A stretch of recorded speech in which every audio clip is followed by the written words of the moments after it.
बिस्मिल्लाहिर्रहमानिर्रहीम, अस्सलाम वालेकुम एवरीवन। उम्मीद है रब की ज़ात से कि आप लोग सब खैरियत से हैं, ठीक ठाक हैं। काइंडली मुझे बताइएगा, आवाज़ आप सबको क्लियर आ रही है तो मैं डिस्कशन शुरू करें।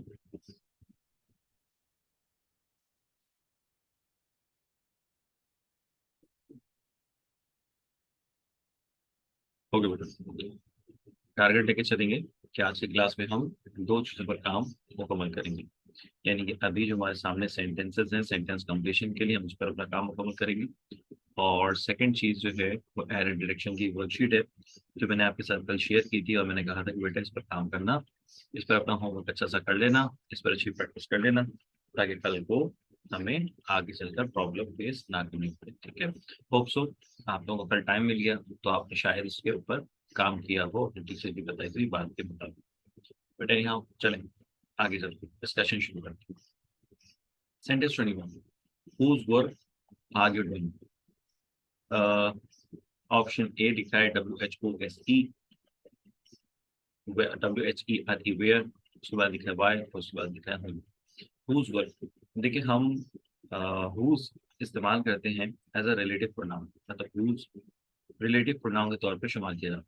अब हम सबको पता है कि ऑप्शन ही सही है, मगर ऑप्शन ही सही क्यों है? जाहिर है कि हमें ये बात समझनी चाहिए। सवाल ये सर कि अगर इसमें इनफैक्ट रूल्स हम प्लेस करने जा रहे हैं तो आखिर उसके पीछे रीजन क्या हो सकता है? ठीक है, सबसे पहले रीजन क्या कि सर आप जबकि रूल्स को एज अ रिलेटिव प्रोनाउन इस्तेमाल करते हैं तो उसके बाद फिर नाउन होना चाहिए। तो क्या सर सेंटेंस में यहाँ पर हमें कोई ऐसा लफ्ज नजर आ रहा है जो कि नाउन हो?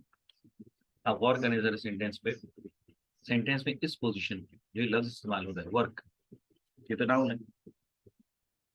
वर्क तो वर्ब, WERB, तो आगे वो तो ये रहा डूइंग, ये लिखा हुआ लफ्ज वर्क जो है वो एज अ नाउन इस्तेमाल होता है। सही है। अच्छा सवाल ये कि सर ये गलत क्यों है अपोस्ट्रोफी वाला?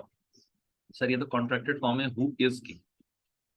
अगर हु इज लिखते हैं तो जाहिर है उसके बाद फिर वर्ब आना चाहिए, है ना? तो वर्क यहाँ पे एज अ वर्ब इस्तेमाल नहीं हुआ, वर्क यहाँ पर एज अ वर्ब इस्तेमाल नहीं हुआ, इसलिए हम वर्ब की मौजूदगी नहीं है, एब्सेंस को देखकर ये फैसला करते हैं कि सर यहाँ पे जबकि नाउन है तो उससे पहले एडजेक्टिव होना चाहिए। और इन चार ऑप्शन में जो एडजेक्टिव के तौर पर इस्तेमाल हो सकता है होता है वो है ऑप्शन ए, यानी whose work is this, whose bag is this, whose class is this, whose material is this। ये सारी बातें यहाँ पर समझ में आने वाली हैं।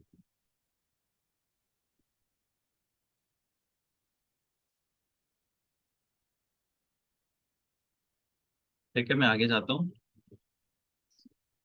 ओके, सबने कहा ऑप्शन ए, मैंने भी कहा ऑप्शन ए, मगर मैंने उसका रीजन बता दिया। अब अपने पास ना रीजन नोट करते जाया करो कि सर उसमें वजूहत क्या बता रहे हैं, ताकि कल को ये रीजन तुम्हारे एग्जाम में या क्वेश्चन में आ जाए तो तुम लोग इजीली उसको पॉप अप कर दो। सही है। Sentence 22, the referees which took the money were suspended, the referees which took the money। सवाल है कि सर क्या रेफरीज इंसान है? जी हाँ इंसान है। अब इंसानों के लिए तो विच इस्तेमाल ही नहीं होता, इंसानों के लिए विच इस्तेमाल नहीं करते। ठीक है ना, रेफरी किसे कहते हैं? जो गेम के अंदर देखता है कि तमाम जो गेम की एक्टिविटी है वो रूल्स एंड रेगुलेशन के मुताबिक हो रही है या नहीं हो रही, ये देखता है।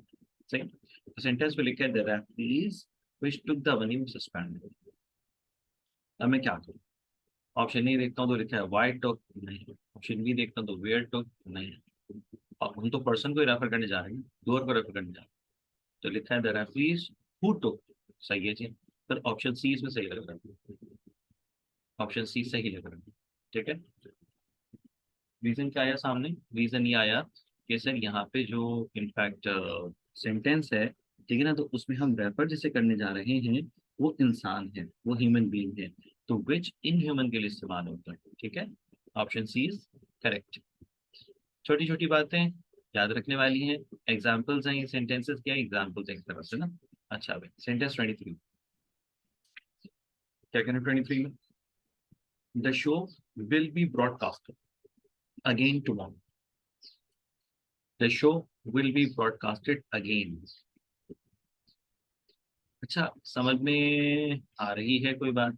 The show will be broadcasted again tomorrow, क्या मसला है इसमें? ए। क्यों भाई, ये पैसिव नहीं हो सकता क्या? ये सेंटेंस पैसिव भी तो है, हो सकता है। ये शो कल ब्रॉडकास्ट किया जाएगा। तो ये पैसिव अगर है तो विल बी फ्यूचर इंडेफिनिट का ऑक्सिलरी है, और उसके बाद वर्ब की थर्ड फॉर्म है। तो प्रॉब्लम तो नहीं होना चाहिए। दिमाग चलाओ। मुझे जवाब में इंटरेस्ट नहीं है, मुझे रीजन में इंटरेस्ट है। दिस शो और the show will be broadcasted again.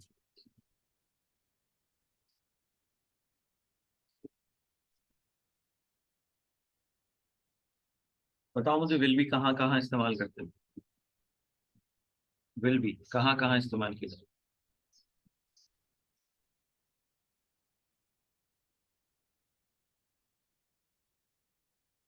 Will be कहाँ कहाँ इस्तेमाल करते हैं? फ्यूचर इंडेफिनिट में। ठीक है, और कहाँ इस्तेमाल करते हैं? फ्यूचर कंटिन्यूस में इस्तेमाल करते हैं, फ्यूचर इंडेफिनिट पैसिव। ठीक है ना? और कहाँ इस्तेमाल करते हैं? Future continuous.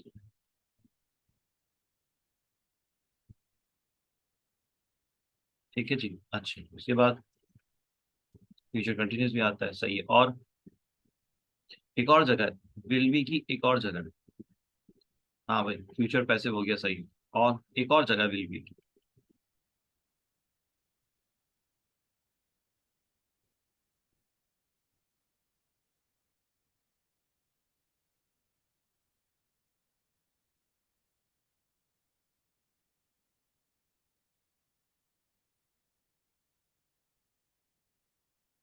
अब देखो यहाँ पर गौर करो, दो बातें तो तुम्हें समझ में आती हैं। फ्यूचर कंटिन्यूस में इस्तेमाल होता है, फ्यूचर इंडेफिनिट में पैसिव वॉइस में इस्तेमाल होता है। एक्सपेक्टेशन में कब इस्तेमाल होता है? हम सेंटेंस फॉर्मेशन करते हैं कि जनाब हम कह रहे होते हैं you will be a doctor, यानी तुम डॉक्टर बन जाओगे। सही।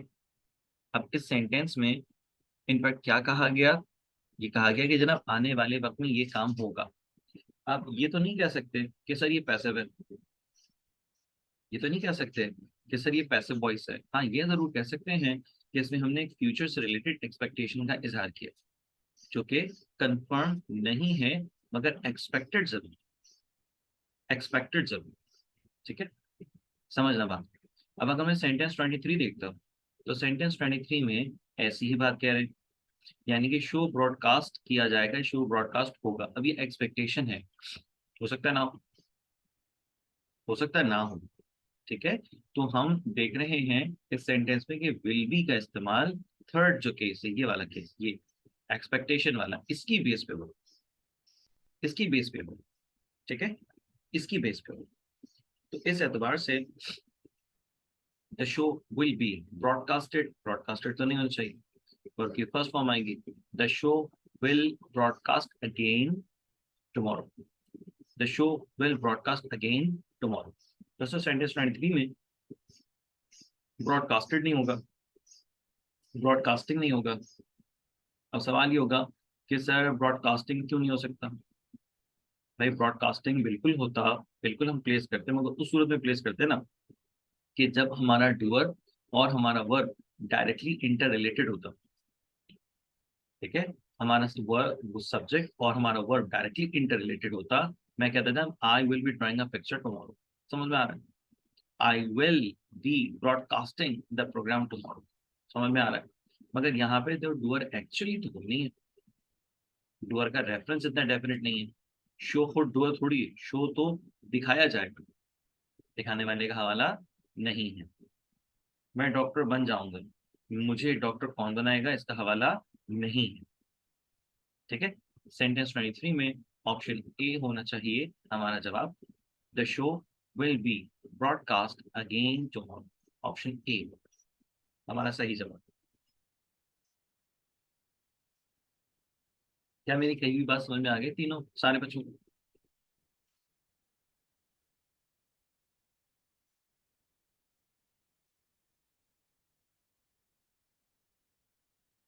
ये देखो छोटी छोटी चीजें थोड़ी सी टेक्निकल हैं, मतलब स्टीरियोटाइप क्वेश्चंस नहीं है, हर एक क्वेश्चन में कॉन्सेप्ट वो दे रहे हैं, तो भाई जाहिर सी बात है उस कॉन्सेप्ट का पता होना आपके लिए जरूरी है। सही। अच्छा, नेक्स्ट क्वेश्चन, नंबर 24। 24 क्या कह रहे हैं? That was he who came to meet you last evening. अच्छा, दैट इस्तेमाल इंसानों के लिए करते हैं, हाँ कर सकते हैं, मगर जब हम किसी को रेफर करते हैं। सही। हम इस तरह के स्ट्रक्चर में कि जिसमें हम रेफर कर रहे हैं और उसके बाद एक स्पेसिफिक प्रोनाउन मौजूद है, तो उस केस में हम इस्तेमाल करते हैं इट। ये बात तो आपको पता है। अब अगर मैं ऑप्शन में देखूँ तो ऑप्शन बी में इट है और ऑप्शन डी में इट है। सही।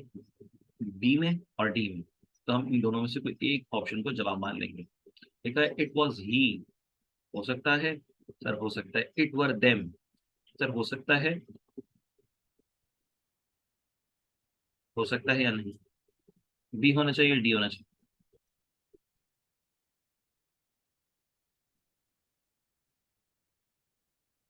It were them. Sir option D नहीं हो सकता ना, कैसे होगा बताइए? Option D, D for doll, क्यों नहीं हो सकता?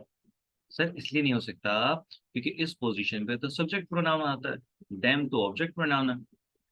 Them object pronoun, subject pronoun तो है ही नहीं, तो इसलिए ऑप्शन डी नहीं हो सकता। इसका सही सही जवाब हो जाएगा ऑप्शन बी।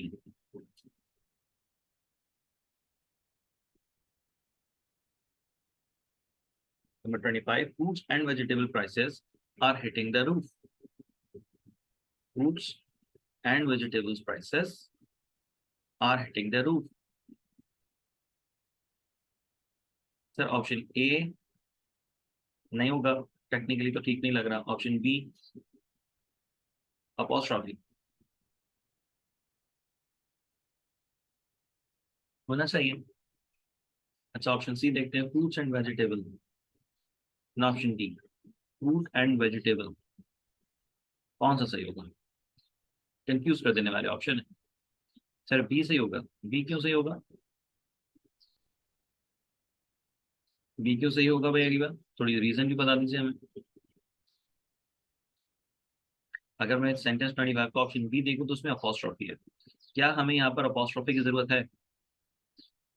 क्या हमें यहाँ पे अपोस्ट्रॉफी की जरूरत है? बोले। अपोस्ट्रॉफी कब हम इस्तेमाल करते हैं? जब हम पजेसिव केस बनाना चाहते हैं। अब बहुत सारी जगह पे दो नाउन्स एक दूसरे से तो ऑलरेडी इंटर रिलेटेड होते हैं, मीनिंग्स की बेसिस पे, मायने की बुनियाद पे तो ऑलरेडी एक दूसरे से कनेक्टेड होते हैं, तो वहां पर हमें अपोस्ट्रॉफी मार्क लगाने की कोई जरूरत ही नहीं होती। Fruit and vegetable prices, fruit and vegetable prices, यानी हम यहाँ पर क्या कह रहे हैं? हम यहाँ पर जनरल बेसिस पे बात कर रहे हैं। हमने यहाँ पर किसी चीज को प्लूरैलिटी की बेसिस पे रेफर नहीं किया, हमने तो उसका फैमिली नेम रेफर, हमने तो उसका फैमिली नेम रेफर। ठीक है। तो सर अगर मैं ऑप्शन ए देखूं तो ऑप्शन ए में, अगर मैं ऑप्शन ए देखूं तो ऑप्शन ए में क्या सिलसिला है? ऑप्शन ए में लिखा हुआ है अपोस्ट्रॉफी मार्क, तो भाई अपोस्ट्रॉफी तो नहीं आएगा। सही। बी, सर मैं देखूं तो फिर इसमें भी अपोस्ट्रॉफी मार्क, यानी ये अपोस्ट्रॉफी मार्क है, तो क्या ये आना चाहिए? नहीं सर, इसकी तो कोई जरूरत ही नहीं है, हमें इसे रिलेट करने की जरूरत ही नहीं है, तो ऑलरेडी मीनिंग की बेसिस पर रिलेटेड है। Option C, fruits and vegetable, fruits and vegetable, sir यहाँ पर तो वेजिटेबल सिंगुलर नाउन के तौर पे। अच्छा, option D fruit and vegetable prices, हमारा एम्फेसिस किस चीज पर है? हमारा एम्फेसिस प्राइसेस पर है। क्या चीज आसमान को छू रही है? कीमत है, कीमत है। तो सर हमारे दो नाउन थे, उन दो नाउन की पीछे प्राइसेस लिखा गया, बिल्कुल सही है, ऑप्शन डी इसका करेक्ट आंसर। ठीक है जी,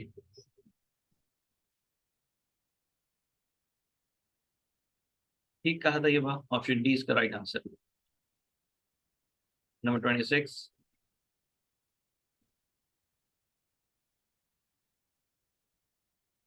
every employee are going to get a good increment। ये बात तो आपको पता है कि सर एवरी के साथ, ईच के साथ, हम क्या लगाते हैं, एवरी के साथ, ईच के साथ हम जनरली यूज कर रहे होते हैं सिंगुलर ऑफ।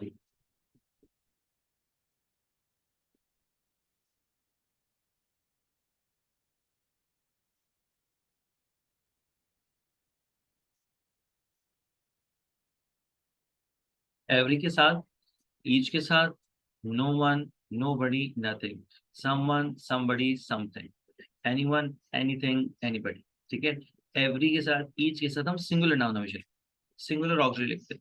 सही है, सिंगुलर प्रोनाउन लिखते हैं और वर्ब की फिफ्थ फॉर्म आती है। यहाँ पे जब लिखा है एवरी एम्प्लॉय, तो फिर आर नहीं आना चाहिए, एस आना चाहिए, यानी कि option D, D for doll. सही है, कोई confusion?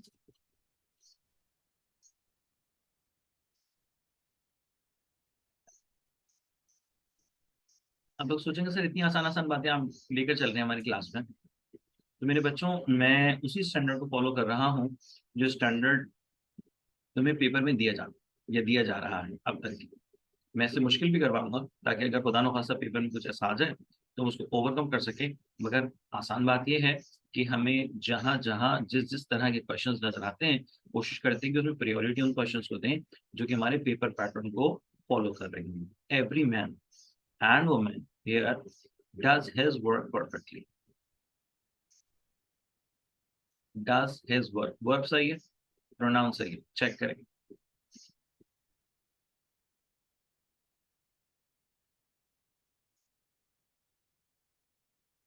Every man and every woman, यानी कि एवरी मैन एंड वुमन, क्या करें?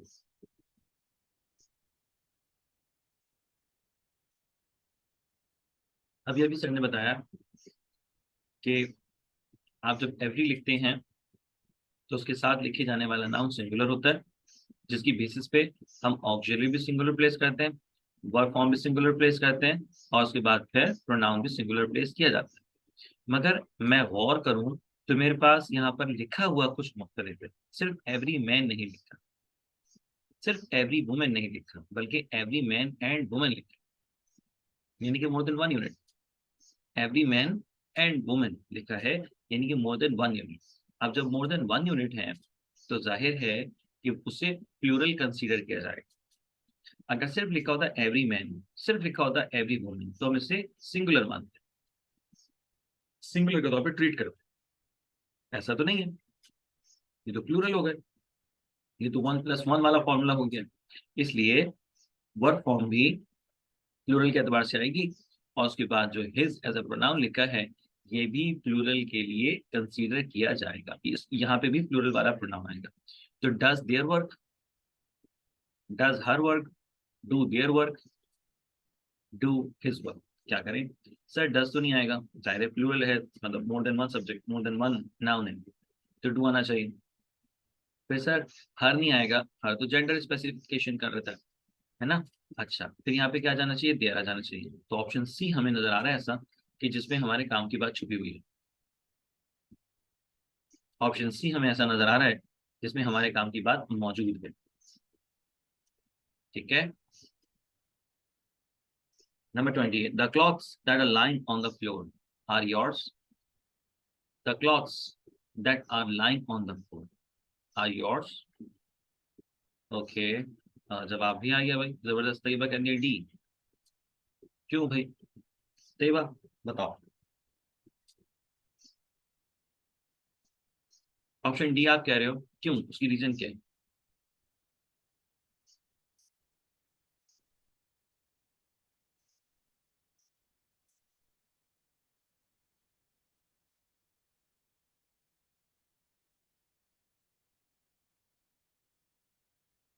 योर, योर्स में क्या डिफरेंस है?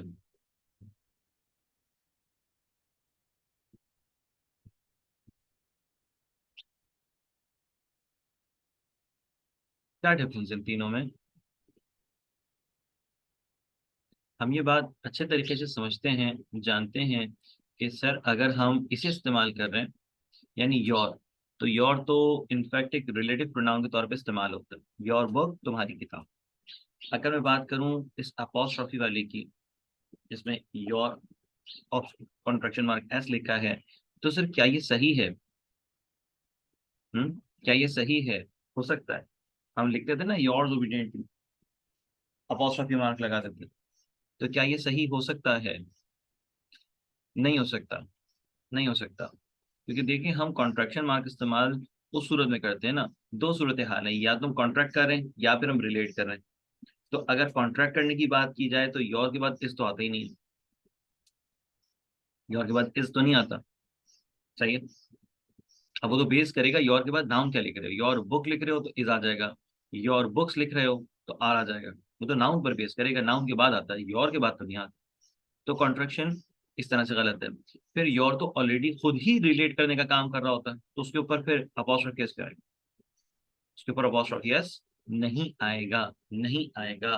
तो भाई हमने पढ़ा है एक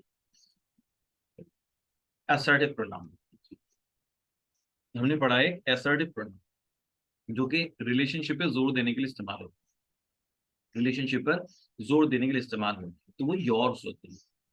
ये वाला योर जो कि थर्ड नंबर पे लिखा है अपॉस्ट्रोफी वाला, ये गलत है, ये नहीं हो सकता, ये नहीं हो सकता। ठीक है। तो फिर इस तरह से ऑप्शन डी जो है वो हमारा ऑप्शन है, बिल्कुल सही है। मगर उस ऑप्शन डी के सही होने की वजह आपको पता होनी चाहिए।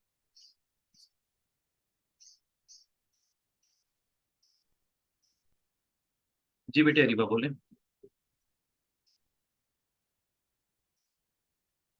हमें कैसे पता चलेगा, क्या पता करना है? क्या पता करना है बेटा? कि ये एज अ पैशन।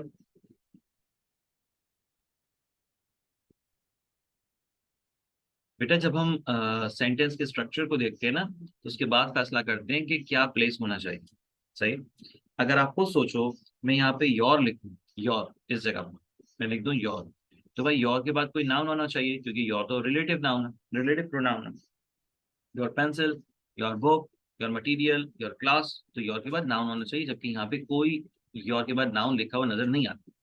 फिर उसके बाद अगर मैं कहूँ ये योर्स, तो सर ये योर्स तो होता ही नहीं है, तो गलत है, ये तो लिखा गलत है।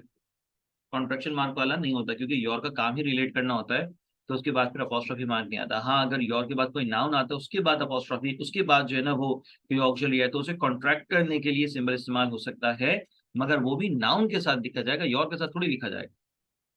ठीक है, तो ग्रामेटिकली ये गलत है। तो फिर हम क्या देखने जा रहे हैं, ये सेंटेंस की एंडिंग पोजीशन पे यूजुअली रिफ्लेक्टिव असर्टिव प्रोनाउन लिखा जाता है, लिखा जा सकता है। ठीक है। जो असर्टिव प्रोनाउन होता है वो सेंटेंस की एंडिंग पोजीशन में नजर आता है, जिस तरह से yours, mine, ours, hers, theirs. सही है, तो ये कहलाते हैं assertive pronoun, assertive pronoun. Clear हो गया? अच्छा भाई आगे चलो, नंबर 28 के बाद 29, 28 के बाद 29 क्या करें, 29 पढ़ते हैं चलो। They spended a lot on unnecessary things. They spended a lot on unnecessary things. They spent, they spends, they spending, they have spent. Option A में वर्ब की सेकंड फॉर्म है। सही है सर, स्पेंडेड तो नहीं होता ना, जैसे कि कैच की सेकंड फॉर्म कॉट होती है, कैच की सेकंड फॉर्म कैच्ड नहीं होती ना, तो इसी तरह से स्पेंडेड नहीं होता, स्पेंट हो जाता है, यानी कि टी आ जाता है उसके आखिर। क्लियर है? सर दे के साथ वर्ब की फिर फॉर्म कभी भी नहीं लगती। अगर ऑप्शन सी की बात करें, दे स्पेंडिंग लिखा है, तो भाई दे स्पेंडिंग तो हो नहीं सकता ना, ऑक्सिलरी आना जरूरी है फिर।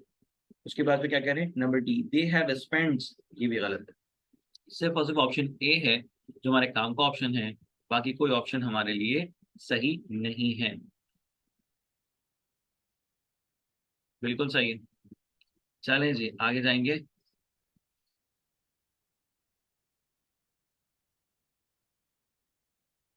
आई have bought a nice blue trouser. I have bought a nice blue trouser. Option A nice blue trousers, a pair of nicer trouser, nice blue pair of trouser, pair of nice blue trouser। क्या करें? I have bought nice blue trousers। अब trousers का मतलब क्या हुआ? Trouser का मतलब क्या है? अगर लिखा है ट्राउजर्स तो ट्राउजर्स का मतलब ये है कि एक से ज्यादा खरीदे गए हैं। सही है, ट्राउजर्स का मतलब ये। अगर मैं लिखता हूँ a pair of trouser, a pair of trousers, तो इसका मतलब ये हो गया कि मैंने एक ट्राउजर खरीदा, मैंने एक ट्राउजर खरीदा। अगर मैं पेयर ऑफ वाले ऑप्शन देखता हूँ तो ऑप्शन बी में लिखा a pair of nicer trousers, nicer तो होता नहीं तो गलत। D, pair of nice blue trousers, pair of nice blue trousers. अब इसमें गलती है, इसमें गलती है बेटा, तो ये बस सीखना।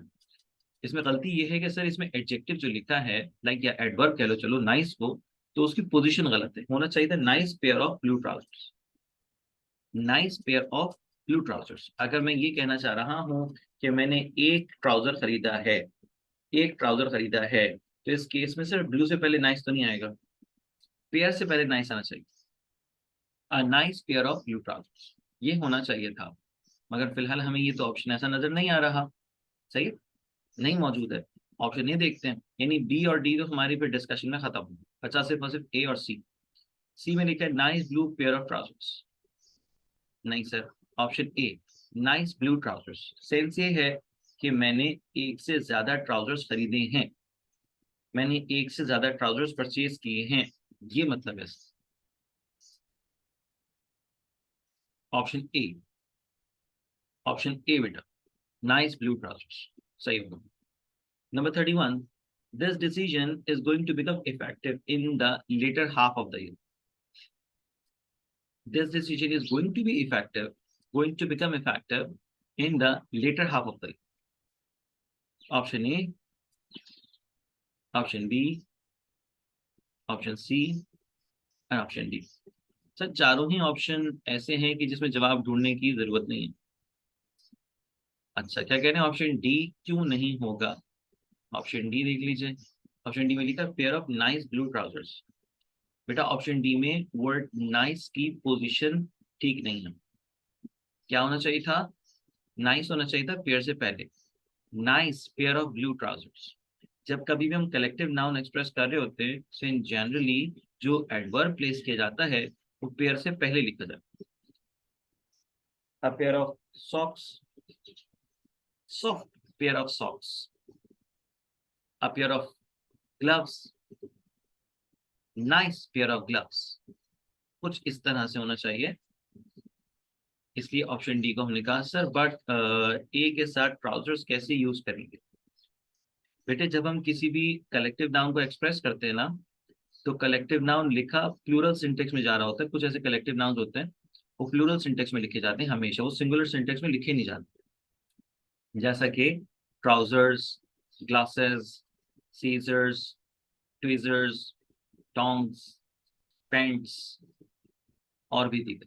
तो ये नाउन ऐसे हैं जिसमें फॉर्मेशन जो होती है ना वो पेयर्ड फॉर्म में ही होती है, जिसमें फॉर्मेशन जो होती है वो पेयर्ड फॉर्म की होती है।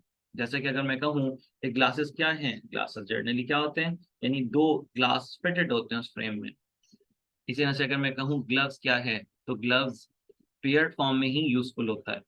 सॉक्स क्या हैं, पेयर्ड फॉर्म में ही यूजफुल होते हैं। शूज क्या हैं, पेयर्ड फॉर्म में ही यूजफुल होते हैं।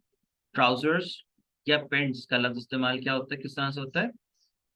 हम अगर एक ट्राउजर की बात कर रहे हैं तो उसे कह रहे हैं पेयर ऑफ ट्राउजर्स। और अगर हम एक से ज्यादा ट्राउजर्स की बात कर रहे हैं तो हम कह रहे हैं ट्राउजर्स। ठीक है, क्लियर हो गया? यानी दोनों हालतों में ही ट्राउजर्स लिखा जाएगा।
अच्छा भाई बच्चों, ठीक है, पॉइंट क्लियर हो गया। टेबल का सवाल आया था कि सर ए के साथ ट्राउजर्स कैसे यूज करेंगे। आप पेयर ऑफ ट्राउजर्स कह रहे हैं और ट्राउजर्स नहीं कह रहे हैं, पहली चीज। और सर हम इसमें ट्राउजर्स अगर लिख रहे हैं, अगर मैं लिखता हूँ ट्राउजर्स तो मोर देन वन यूनिट की बात हो रही है। अगर मैं कह रहा हूँ अ पेयर ऑफ ट्राउजर्स तो इसका मतलब है एक ही ट्राउजर की बात हो रही है, मगर जो नाउन लिखा जाता है वो प्लूरल सिंटेक्स में लिखे जाते हैं। ठीक है, चलिए जी आगे चलते हैं। This decision this decision is going to become effective in the later half of the year। Sir option B, C और डी तो हो ही नहीं सकता, है ना, नहीं हो सकता। सर लेटर में LATER और LATTER में क्या डिफरेंस सवाल है। LATTER और LATER में क्या डिफरेंस होता है। देखो अगर मैं इस्तेमाल करूं लेटर LATER, तो लेटर का मतलब क्या होता है, यानी कुछ अरसे बाद, कुछ अरसे बाद, सेंस ही में। अगर बात करूं लेटर की LATTER वाला जो होता है वो सेंस देता है कुछ अरसे बाद, कुछ टाइम बाद। और अगर मैं बात करूं LATTER, तो ये क्या सेंस देता है, अगर दो चीजों की बात की जा रही है, मिसाल के तौर पे 1 और 2 की बात की जा रही है, और मैं प्रेफर करना चाह रहा हूँ 1, यानी मैंने दो चीजों का जिक्र किया, अब मैं कहता हूँ नहीं यार मुझे तो जो है ना वो पहला वाला चाहिए, पहला वाला अच्छा है। तो पहले वाले से मतलब क्या हुआ, 1 अच्छा है, 2 अच्छा नहीं लग रहा, 1 अच्छा है। तो सर जब हम दो में से प्रीसीडिंग 1 को रेफर करने जा रहे होते हैं, दो में से प्रीसीडिंग 1 को रेफर करने जा रहे होते हैं, तो फिर वहां पे हम इस्तेमाल करते हैं लेटर LATTER। ठीक है, तो वो कह रहे हैं जनाब this decision is going to become effective in the latter half of the year. यानी कि साल के अगर हम कर दें दो हिस्से, जनवरी से जून तक और फिर जुलाई से दिसंबर तक, तो लेटर हाफ कौन सा हो, लेटर हाफ कौन सा हो, जनवरी से जून तक या जुलाई से दिसंबर तक।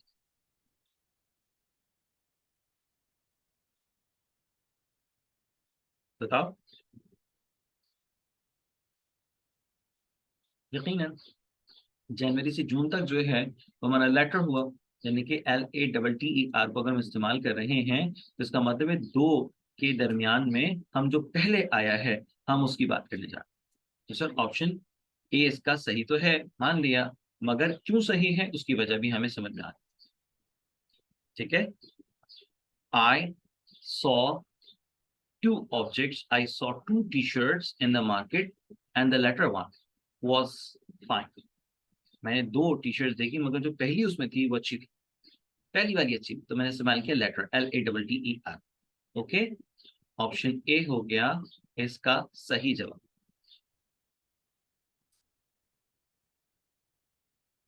चलो भाई आगे जाते हैं। Rohit is the more important person of the team. बच्चों वाला है, यानी कि जब हम सुपरलेटिव डिग्री इस्तेमाल करते हैं तो उसमें मोर थोड़ी लगाते हैं, फिर तो मोस्ट लगाते हैं। और ये कह रहे हैं जनाब ओवरऑल से कंपेयर कर रहे हैं तो इसमें मोस्ट आना चाहिए। Rohit is the most important person, यानी कि ऑप्शन ए इसका सही होगा, ऑप्शन ए इसका सही माना जाएगा। सही है, आगे चलो। नंबर 33, 33 में क्या फरमा रहे हैं जनाब, कह रहे हैं their wives are waiting for them at home. Their wives लिखे गलत है, WIVES होना चाहिए था, WIFES थोड़ी होता है, WIVES होगा, their wives, option A done. बच्चों वाली बात की ज्यादा मसला ही नहीं, सिर्फ स्पेलिंग एरर है और कुछ नहीं। ओके, नंबर 33 के बाद 34, आई will B visited I will B visited my friends next month. Sir I will B visited, क्या ये सही हो सकता है। सर ये सही हो सकता था अगर यहाँ पे सेंस होता कि मतलब आई will B visited by my friends, यानी मेरे जो दोस्त हैं वो मेरे पास आएंगे, मुझसे मिलने के लिए आएंगे। अगर सेंस ये होता तो बात ठीक थी, बाय माय फ्रेंड्स होता बिल्कुल सही था पैसे फॉर्म में, अगर बाय माय फ्रेंड्स तो नहीं लिखा। कहना जनाब आई विल बी विजिट, नहीं, गड़बड़ है। अब देखो यहाँ पे सेंटेंस में वो वाला पॉइंट अगर मैं तुमसे शेयर कर लूँ दोबारा से, तो जाहिर है कि वो वाली बात तो लग ही नहीं रही। विजिट तो एक्शन वर्ब है, विजिट तो एक्शन वर्ब है ना। आई विल बी अ डॉक्टर, वो वाला सेंस तो नहीं बन रहा। तो विल बी यकीनन ऑक्सिलरी फ्यूचर कंटिन्यूअस का। अब वो या तो फ्यूचर कंटिन्यूअस एक्टिव वॉइस का ऑक्सिलरी है ना, या फिर जो वो पैसिव है। ठीक हो गया। अच्छा ऑप्शन ए देखते, आई विल बी विजिटेड।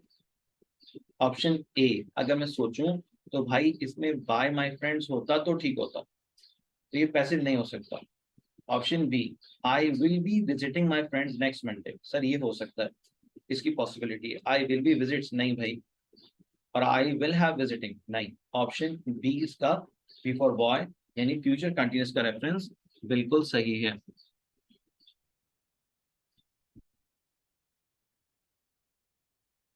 अच्छा भाई क्या कह रहे हैं बच्चे, ठीक है ऑप्शन बी जबरदस्त। चलो आगे चलते हैं। With much effort, I managed to find few beautiful dresses. With much effort, I managed to find few beautiful dresses. A few beautiful dresses, a little beautiful dresses, much beautiful dresses, many beautiful dresses. With much efforts, I managed to find few, yeah, a few, a little, a much, नहीं, may, नहीं भाई नहीं, a few हो सकता है, a few हो सकता है, बिल्कुल बिल्कुल ऑप्शन ए, ऑप्शन ए बिल्कुल सही बात है।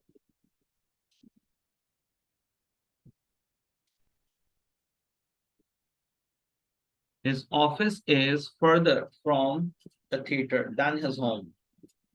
Further मजीद का सेंस देता है, यानी कि मोर का सेंस दे रहा होता है, और फर्दर दूर होने का sense.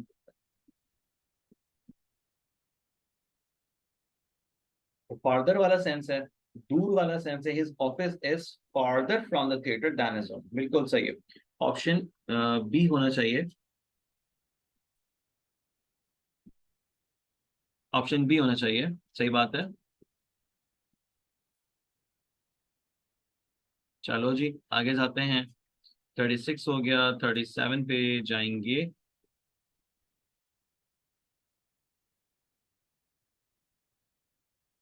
Shailesh is too hardworking. Option A, Shailesh is many hardworking, very hardworking, decent hardworking, great hardworking. Sir अब हम decent और great भी तो इस्तेमाल कर सकते हैं ना, इसमें क्या प्रॉब्लम। सर बहुत सारे एडवर्ब्स ऐसे होते हैं कि जो किसी क्वालिटी को डिफाइन करते हैं। बहुत सारे एडवर्ब्स ऐसे होते हैं जो क्वालिटी को नहीं, इंटेंसिटी को डिफाइन करते हैं। सही है, इंटेंसिटी को डिफाइन करते हैं। जैसे कि लिखा है टू वेरी, हाँ, टू वेरी, सर ये इंटेंसिटी को डिफाइन करने वाले एडवर्ब्स हैं, एडजेक्टिव्स हैं। तो जनाब ऑप्शन बी कहा जा रहा है। Okay, Shailesh is very hard working. Sir many तो नहीं हो सकता ना, मैनी तो काउंटेबल का इस्तेमाल। सी डिसेंट और ग्रेट नहीं हो सकता, ऑप्शन बी सही है।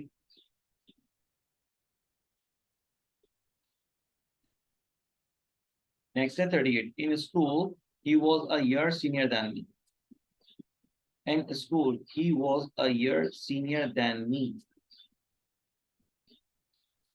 The senior than me, senior for me, senior of me, senior to me, senior from me.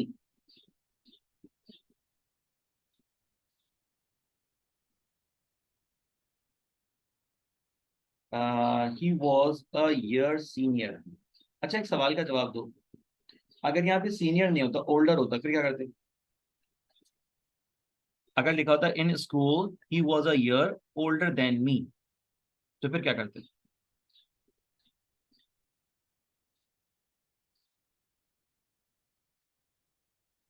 फिर क्या करते,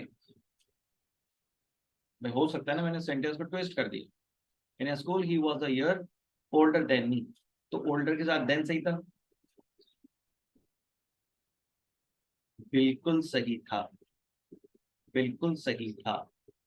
जब हम कंपैरिजन एज का करते हैं या एक्सपीरियंस का करते हैं, तो वहां में देन बिल्कुल लगाया जाता है, बिल्कुल लगाया जाता है। अब यहाँ पे हमने एज का एक्सपीरियंस नहीं, एज का डिफरेंस नहीं बताया, एक्सपीरियंस का डिफरेंस नहीं बताया, हमने तो अपने टाइम पीरियड को रेफर किया। हमने तो एक टाइम पीरियड, सीनियर कौन होता है जो अगली क्लास में? सीनियर वही है जो कि मेरी मुझसे अगली क्लास में, मैं हूँ मौजूद यहाँ पे 7 क्लास में, और दूसरा स्टूडेंट जो है 8 क्लास में, तो इसे कहने सीनियर है ना? तो सर सीनियरिटी जो है वो एक स्पेसिफिक टाइम पीरियड को शो कर रही होती है। तो सर इसमें तो ऑप्शन सी आ जाएगा, बिल्कुल सही बात है। मगर ऐसा होता कि जनाब लिखा होता ओल्डर, ऐसा होता कि लिखा होता ओल्डर, तो फिर मैं कहता कि यहाँ पे यही सही है, देन सही है, देन का इस्तेमाल ठीक कंसीडर किया जाता। ठीक है, 38C ओके।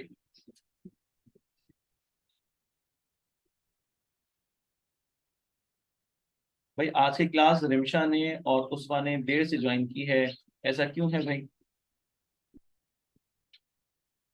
आज तो क्लास 9 बजे थी, 1 घंटे बाद क्लास ज्वाइन की है, ऐसा क्यों हो गया? मैंने तो ग्रुप पे मैं इंफॉर्मेशन शेयर कर लेता हूँ ताकि प्रॉब्लम ना हो।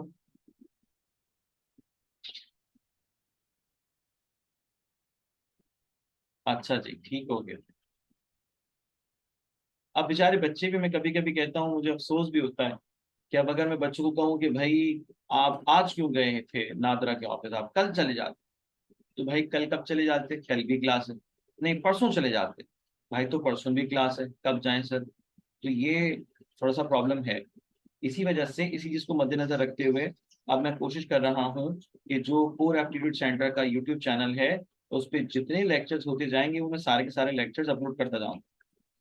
जैसे आज 2 लेक्चर्स एक्सपेक्टेड हैं, मैं अपना लेक्चर मुकम्मल करूंगा 11 बजे तक, और फिर उसके बाद सर रजा अपना लेक्चर देंगे, 2 घंटे का लेक्चर होगा। तो फिर मैं दोनों लेक्चर्स कोशिश करके आज ही क्लास के मुकम्मल होने के बाद, कन्वर्जन के बाद, फिर मैं जो है वो यूट्यूब पे दोनों लेक्चर्स अपलोड कर दूंगा, ताकि बच्चों का नुकसान कम से कम हो। अब क्लास में रेगुलर बेसिस पे मौजूद होते हैं तो सवाल कर सकते हैं, सवाल कर लेते हैं, मगर जब हम ऑनलाइन क्लास या रिकॉर्डेड लेक्चर कहीं देख रहे होते हैं, यूट्यूब पर देख रहे होते हैं, तो वहाँ पे सवाल करने का ऑप्शन बचता नहीं। फिर हम अल्टीमेटली क्या कर रहे होते हैं, बस सुन रहे हो। सही है, तो ज्यादा बेहतर यही है कि आप क्लास का हिस्सा बन जाएं। मगर बहुत कोई मजबूरी है तो फिर आप चलो यूट्यूब पे जो लेक्चर मौजूद होंगे देखने जा सकते हैं, आप उनको जरूर देख लेना ताकि क्लास के साथ आप आगे बढ़ें, क्लास के साथ आप आगे मूव करें। ठीक है भाई, उसका निमिषा पॉइंट ऑफ क्लियर हो गया? चलो भाई, सेंटेंस में ऑप्शन सी के बारे में बात हो गई कि ये ऑप्शन सही है हमारे सेंटेंस के लिए। आगे जाएंगे। कह रहे हैं जनाब, Sumit is the best of the to singers. Sumit is the best of the to singers. अब सवाल है सर, कंपैरिजन दो के दरमियान है, कंपैरिजन दो के बीच हो रहा है, तो जब दो के बीच कंपैरिजन हो रहा होगा तो जाहिर सी बात है हमें प्रेफर क्या करना होगा, बेटर, या इनफैक्ट हमें कंपैरेटिव डिग्री प्लेस करनी होगी। कंपैरेटिव डिग्री प्लेस करनी होती है जब कंपैरिजन दो के दरमियान है। अब कंपैरिजन दो से ज्यादा के दरमियान होता है। Sumit is the best, Sumit is the best of the to singers नहीं होता, of many singers, of all singers होता। तो फिर तो बेस्ट ठीक था। सही है। अच्छा, is better of the two, good of the two, fine of the two, tune of the two, नहीं भाई नहीं, option A, simple simple option है।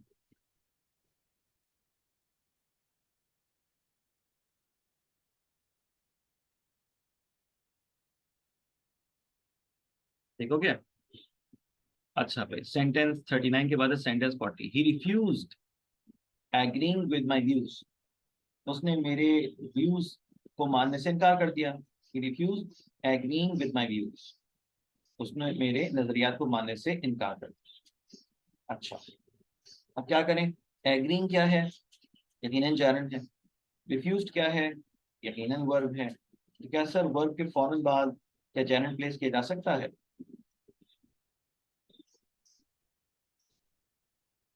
सर ऑप्शन ए तो हो ही नहीं सकता, क्योंकि ही के साथ या तो वर्ब की सेकंड फॉर्म लगेगी या वर्ब की फिफ्थ फॉर्म लगेगी, फर्स्ट फॉर्म तो लग ही नहीं सकती। ऑप्शन बी, ऑप्शन बी में क्या हो रहा है?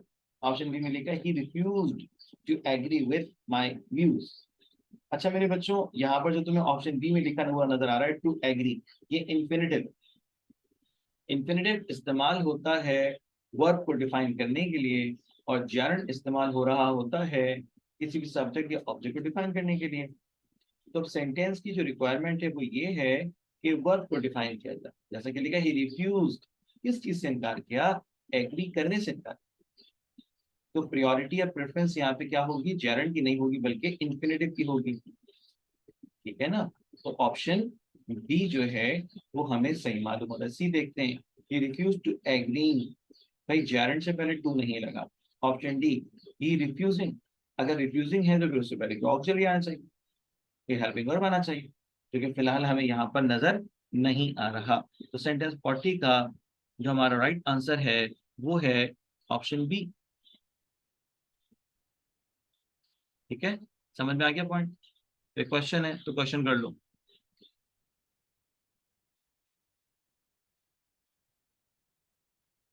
ठीक है, सेंटेंस 40 तक हम पहुंच गए, और सेंटेंस 40 के बाद भी अभी बहुत से सेंटेंसेस हैं जिस पर आप यकीनन काम करेंगे, थोड़ा सा टेक्निकल होकर काम करेंगे, तो ऑब्वियस है कि आपको इसका भरपूर फायदा हासिल हो जाएगा। ठीक है, मैं इंशाल्लाह फिर जो अगली क्लास होगी, यानी कि सैटरडे को या संडे को या जो भी ऑनलाइन सेशन होगा, उसमें मजीद एग्जाम्पल से रिलेटेड जो जो चीजें डिस्कस करने वाली होंगी वो मैं डिस्कस करूंगा। ठीक है, अभी मैं दे रहा हूँ आपको 5 मिनट का वक्फा। इस वक्त पे मतलब 10:05 हो रहे, 10:10 पे मैं अपनी दूसरी क्लास शुरू कर दूंगा, यानी कि वो क्लास के जिसमें हम एरर डिटेक्शन के सेंटेंसेस को डिस्कस करेंगे। एरर डिटेक्शन के सेंटेंसेस को डिस्कस करेंगे, और वो कौन से होंगे सेंटेंसेस जो मैंने ग्रुप पे शेयर कर दी थी। अब मुझे उसमें आप लोगों का रिस्पॉन्स चाहिए। 100 सेंटेंसेस है, कोशिश करेंगे आज 100 सेंटेंसेस हो जाए। जी, 100 में से जो 100 वाली शीट थी वो मैंने आपके साथ शेयर की है। हाँ बेटा, मैं कोशिश करूंगा 100 सेंटेंसेस में बात करूं। सही है, चलें जी, 5 मिनट का गैप है, थोड़ा सा चाय वाय पी लें, पानी वानी पी लें, रिलैक्स हो जाए, उसके बाद फिर क्लास में रहिएगा, लीव मत कीजिएगा मीटिंग को, फिर यहीं से इंशाल्लाह डिस्कशन का आगाज करते हैं।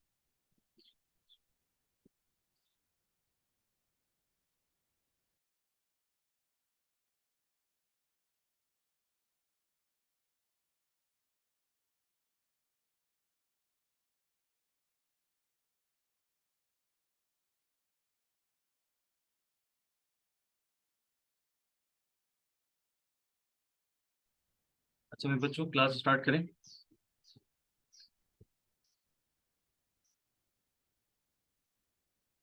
एरर डिटेक्शन की सेकंड वर्कशीट जो मैंने आपको प्रोवाइड की, उसमें अराउंड 100 सेंटेंसेस देखे गए, और उन 100 सेंटेंसेस पे हम अभी बात करने जा रहे हैं। बस एक काम कर लेना कि सेंटेंस बाय सेंटेंस अपने पास पॉइंट्स नोट कर लेना कि इस सेंटेंस में एरर इस वजह से, वो नोट कर लेना। ठीक है, ताकि फिर उसके बाद जब कभी कोई प्रॉब्लम होता है किसी सेंटेंस में, तो आप उसे बैठ के डिस्कस कर सकें, आप उसका सवाल पूछ सकें अपने टीचर से। कोशिश होगी मेरी कि मैं इन सेंटेंसेस को आज के सेशन में मुकम्मल करूँ। ठीक है, शुरू करें भाई, सब आ गए वापस? चैट बॉक्स में डन का मैसेज कर दूं ताकि फिर मैं कॉन्फिडेंस के साथ डिस्कशन शुरू करूँ।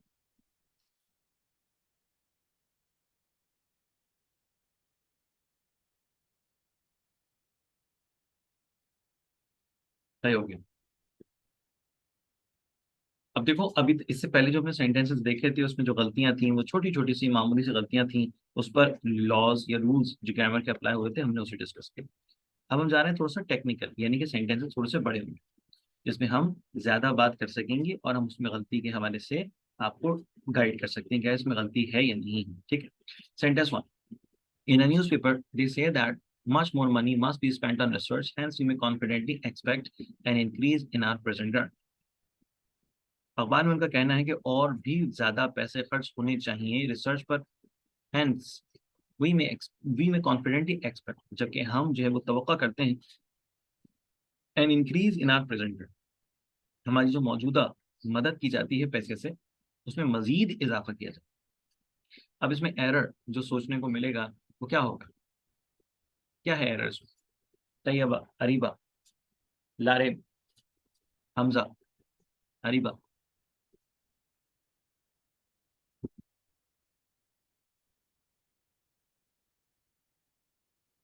अरीबा कहती है ऑप्शन डी। ठीक है, और अब यहाँ पे ऑप्शंस लिखे हुए हैं ना, जो सेंटेंसेस में वर्ड्स एरर के तौर पे कंसीडर किए जाने हैं, वो ऑप्शन बनाकर लिख दिए। इस सेंटेंस में एरर मौजूद है ऑप्शन डी में, बिल्कुल ऐसा ही। सर ऑप्शन बी में मसला नहीं है, बी फॉर बॉय। देखो मच मोर इस्तेमाल होता है, गलत नहीं है। मच मोर यूज किया जाता है, एरर नहीं है। कहाँ इस्तेमाल होता है ये समझ लो।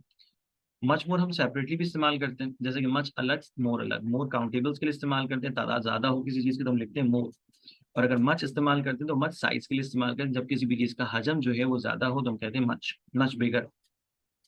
तो ये तो इसका इस्तेमाल सेपरेट बेसिस पे। क्या हम इसको इकट्ठा इस्तेमाल कर सकते हैं? जी हाँ कर सकते हैं।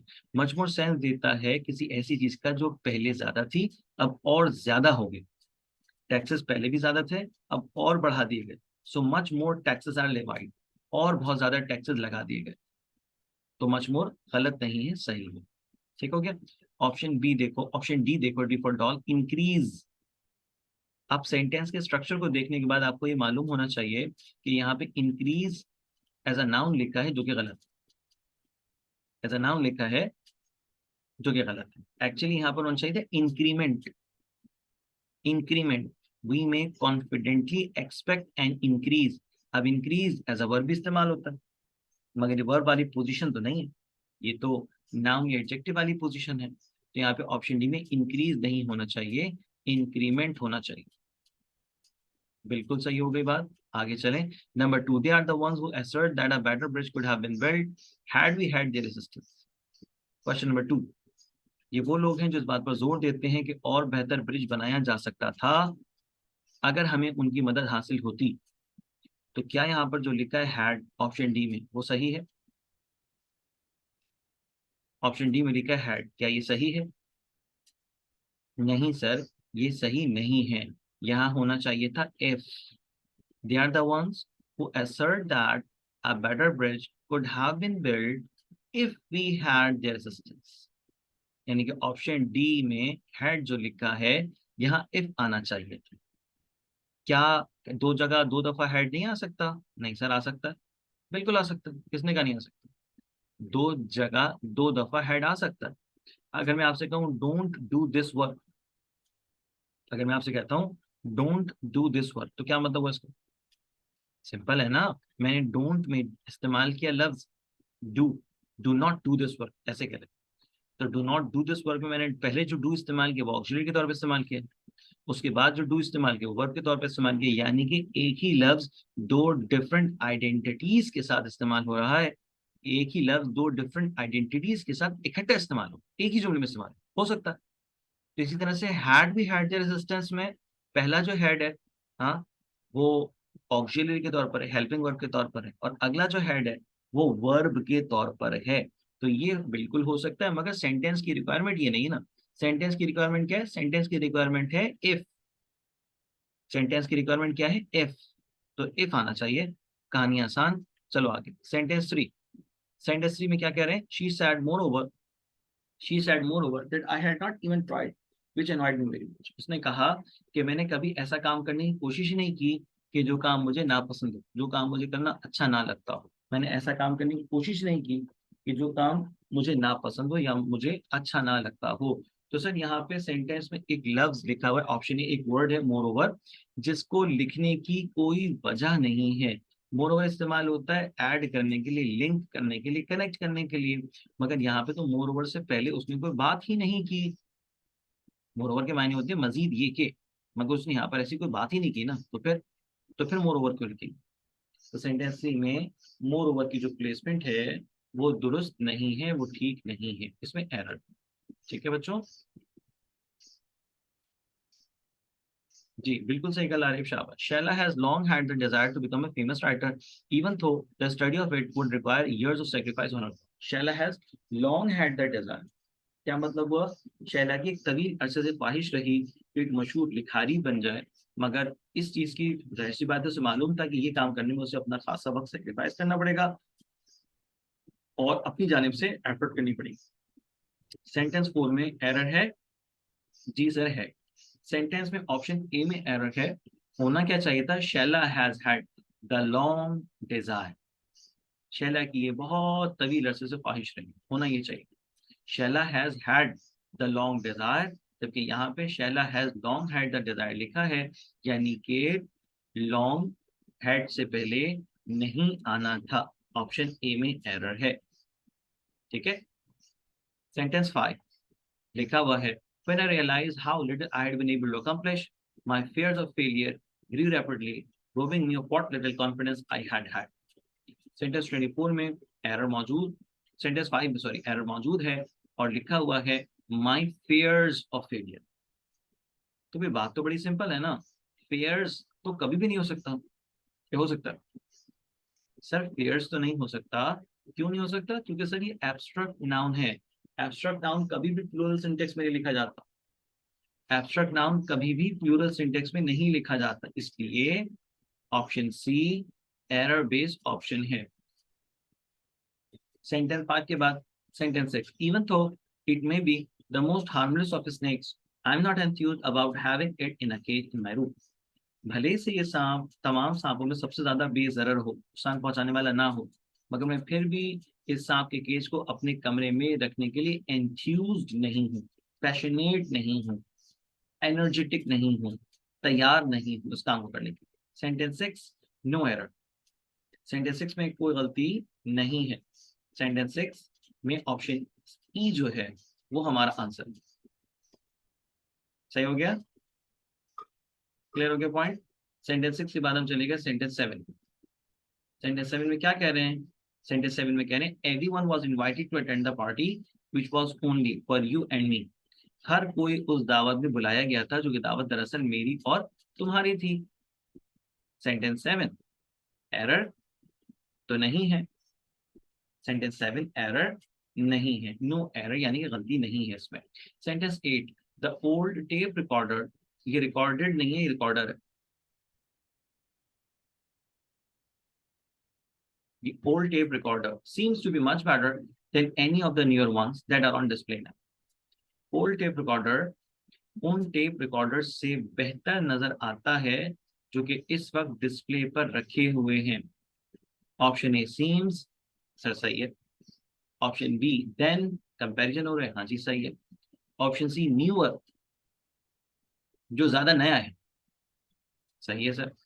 And option D R, okay, यानी कि कोई एरर नहीं है। सेंटेंस 8 में भी कोई एरर नहीं है, नो एरर्स का right answer. Sentence 9 he treats his pets as though they were humans, showing them every possible consideration। वो अपने पालतू जानवरों को ऐसे ट्रीट करता है जैसा कि वो इंसान हो। he treats his pets as though, error है सर, as होना चाहिए था, as though यानी कि दो अल्फाज ऑलमोस्ट एक ही जैसा सेंस दे रहे हैं, तो फिर हम कहते हैं कि यहाँ एरर है रिडंडेंसी का, रिडंडेंसी का एरर है। एज तो नहीं होगा, सिर्फ एज होगा, ठीक है। नंबर 9 के बाद है number 10। In regards to your recent request for assistance, I have to report that Alan has stated emphatically that he has no more money to give you or me। तुम्हारी दरख्वास्त के जवाब में मुझे तुम्हें ये बताना पड़ा है, I have to report that, मुझे बताना पड़ा है कि एलन ने ये साफ साफ कहा है, तरस खाते हुए, रहम करते हुए कहा है कि उसके पास मजीद पैसे नहीं हैं तुम्हें या मुझे देने के लिए। Sentence 10 no error, sentence 10 no error, गलती नहीं है। Sentence 11 it was a kind of shock to look into these matters and discovered that the fault was solely mine. Sentence 11 ये जानना दरअसल मेरे लिए एक सदमा था जब मैंने इन मामलात को देखा, and discovered that the fault was solely, और मैंने डिस्कवर किया, मुझे पता लगा कि सरासर इस मामले में गलती मेरी थी, इस मामले में सारी की सारी जो गलती थी वो मेरी थी, ठीक है जी। सेंटेंस 11 में एरर है या नहीं है? एक्चुअली सेंटेंस 11 में ये है जो कि नहीं होना चाहिए था, डिस्कवर्ड होना चाहिए था, सही है। सेंटेंस 11 में लिखा हुआ है वर्ड एंड डिस्कवर, तो ये नहीं होना चाहिए था, बल्कि क्या होना चाहिए था, डिस्कवर्ड होना चाहिए था। ऑप्शन डी हमारा एरर है। सर क्यों होना चाहिए था डिस्कवर्ड? देखो हम पूरी की पूरी जो बात कर रहे हैं वो पास्ट की कर रहे हैं, तमाम तो जो बात कह रहे हैं वो पास्ट की कह रहे हैं, तो फिर पास्ट को रेफर करने के लिए तो वर्ब की सेकंड फॉर्म आती है ना, फर्स्ट तो नहीं आती। तो यहाँ सेंटेंस में एरर इस बुनियाद पर, ठीक हो गया। सेंटेंस 11 ऑप्शन डी एरर है। Sentence 12 if taxes raise any higher we would have to move elsewhere। अगर टैक्सेस मजीद बढ़ा दिए जाते तो हमें कहीं और मूव करना पड़ता, अगर टैक्सेस मजीद और बढ़ा दिए जाते तो हमें कहीं और मूव करना पड़ता, ऐसा जुमले में कह रहे हैं। If taxes raise any higher you would have to move elsewhere. Sir अब इसमें एरर है ऑप्शन ए में। ऑप्शन ए में दो किस्म के एरर्स हैं, एक तो वर्ब गलत है और दूसरा वर्ब फॉर्म भी गलत। एक तो वर्ब गलत है और दूसरा वर्ब फॉर्म भी गलत है, कंडीशनल सेंटेंस टाइप थर्ड है ये, तो इसमें फिर तो वर्ब की थर्ड फॉर्म आनी चाहिए हेड के साथ, हेड के साथ वर्ब की थर्ड फॉर्म आनी चाहिए, पहली बात। और दूसरी बात क्या कि सर सेंटेंस 12 में अगर हम कह रहे हैं वर्ब गलत है, रेस तो गलत है, सही है ना, क्या होना चाहिए था, राइज, यानी कि इसका करेक्शन क्या होनी चाहिए थी, if taxes had Ryzen, if taxes had risen any higher you would have to move elsewhere। Number 11 में कोई मुश्किल बात नहीं बेटा, हम ओवरऑल जो बात कर रहे हैं वो पास्ट की कर रहे हैं, इसलिए ऑप्शन डी जो कि वर्ब की बेस फॉर्म लिखी हुई है ये गलत है। इसमें होना ये चाहिए कि वर्ब की थर्ड फॉर्म सेकंड फॉर्म इस्तेमाल हो, पास्ट फॉर्म इस्तेमाल हो, यानी डिस्कवर लिखा ना जाए बल्कि डिस्कवर्ड लिखा जाए।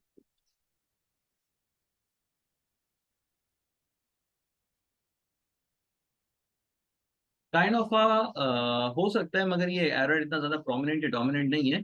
बेहतर और मजीद क्लियर एरर इसमें जो है वो वर्ब फॉर्म का है। नंबर 12 के बाद है नंबर 13।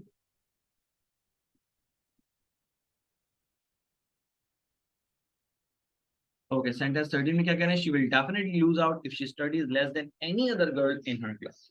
यानी वो यकीनन हार जाएगी अगर वो क्लास की किसी भी स्टूडेंट से कम पढ़ती है।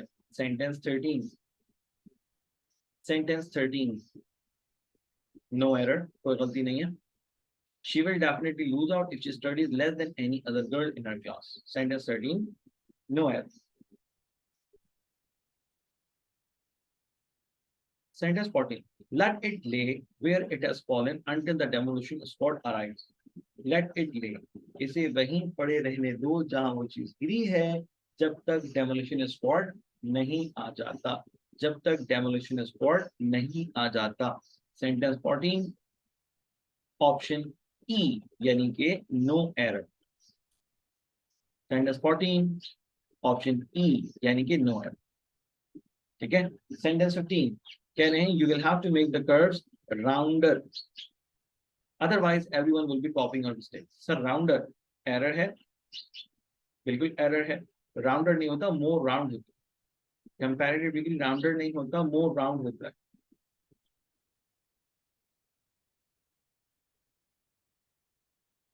क्लियर है?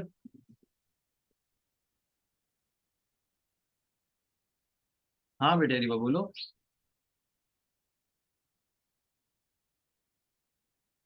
लेसर देन 13 में, चलो देख लेते हैं। नहीं बेटा, क्यों होगा लेसर देन, चलो तुम बताओ, खुद सोचो ना कि तुम कर क्या रहे हो।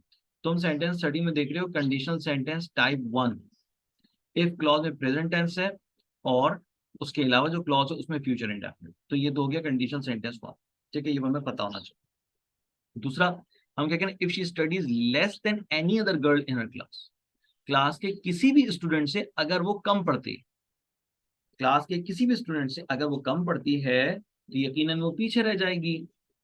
तो फिर लेस की जगह लेसर लिखना नहीं, इसकी तो कोई जरूरत नहीं है, लेस तो खुद कम को जाहिर करता है,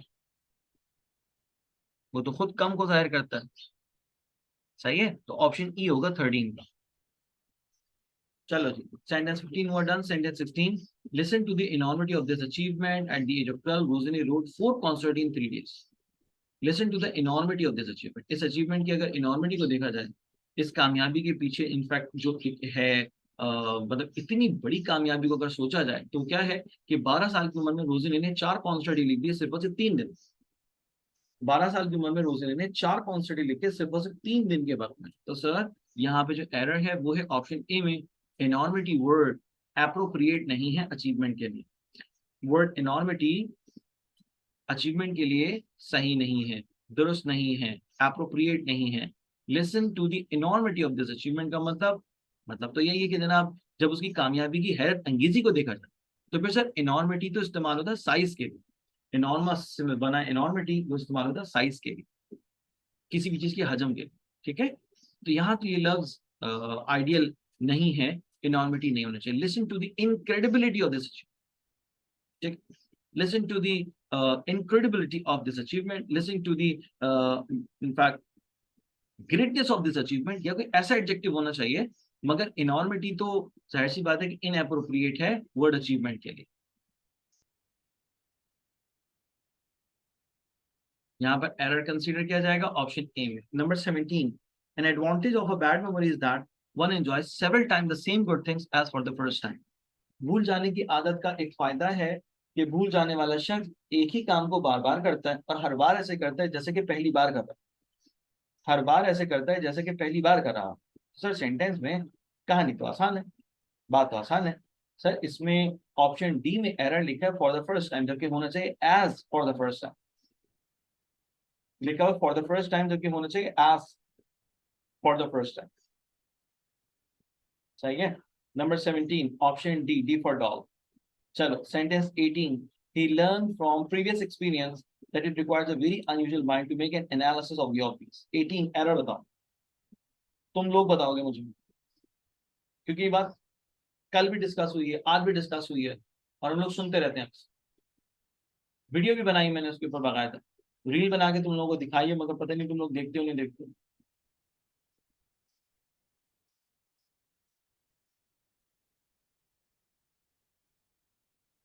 हाँ जी,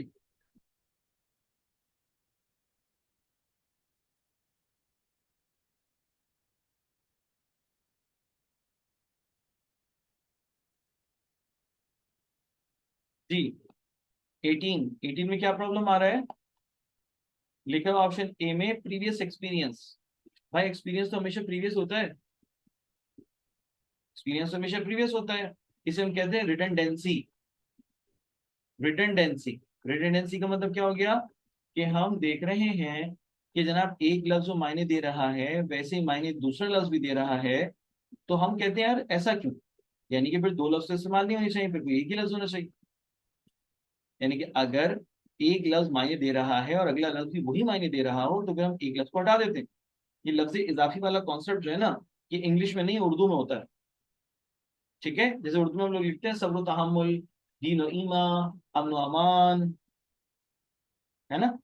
मगर अब दोनों ही अल्फाज एक जैसे मायने देते, दीन और ईमा, सब्र तहम्मुल एक ही मायने। मगर उन मायनों के साथ अगर मैं बात करूं आपसे कि दोनों अल्फाज एक जैसे मायने देते, उर्दू में एक चीज होती है कि दो अल्फाज लिख दिए जाते हैं, मगर इंग्लिश में से नहीं होता। एक लफ्ज अगर मीनिंग दे रहा है वो स्पेसिफिक, तो दूसरा लफ्ज भी अगर वही मीनिंग दे रहा है तो दूसरा लफ्ज हम हटा देते हैं, वो कंसीडर नहीं करते, वो अनइंपॉर्टेंट होता है, अननेसेसरी होता है। ठीक है, तो भाई प्रीवियस एक्सपीरियंस का क्या मतलब है? एक्सपीरियंस हमेशा प्रीवियस होता है। तो फिर यहाँ पे ऑप्शन ए रिडंडेंसी वाले एरर को कंसीडर कर रहा है, ऑप्शन ए सही है। नंबर 18 के बाद है 19। नंबर 18 के बाद है 19, क्या क्या 18 के बाद 19 में? No other factor in history not even religion has produced an incredulous number of wars as has the class of national egotism sanctified by the name of patriotism।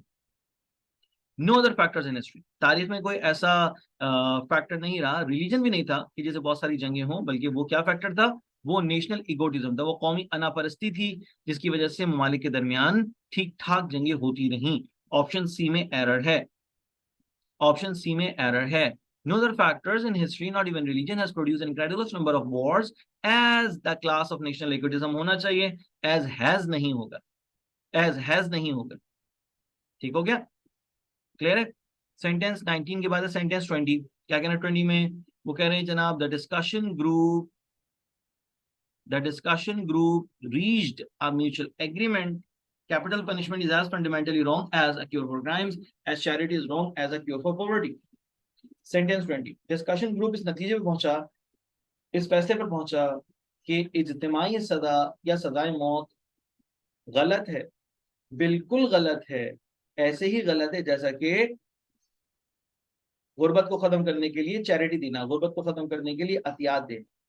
बिल्कुल, गुर्बत अतियात देने से खत्म नहीं होती, गुर्बत लोगों को रोजगार कमाने के लायक बनाने से खत्म होती है, रोजगार कमाने के काबिल बनाने से खत्म होती है।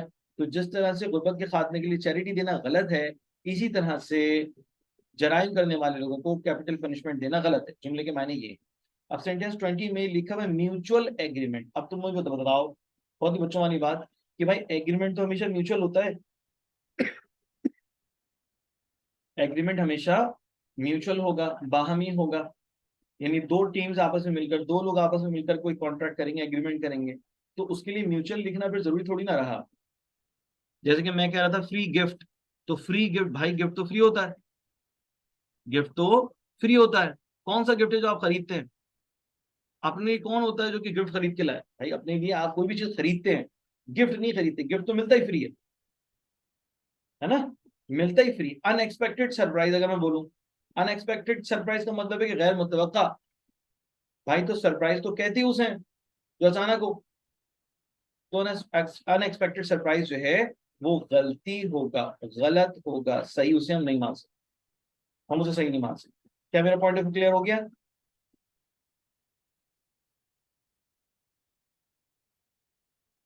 हाँ भाई, हमजा, लारे, प्रिमशा, तैयबा, उसफा, चले, बात समझ में आनी चाहिए ताकि टाइम हमारा सही सही इस्तेमाल हो।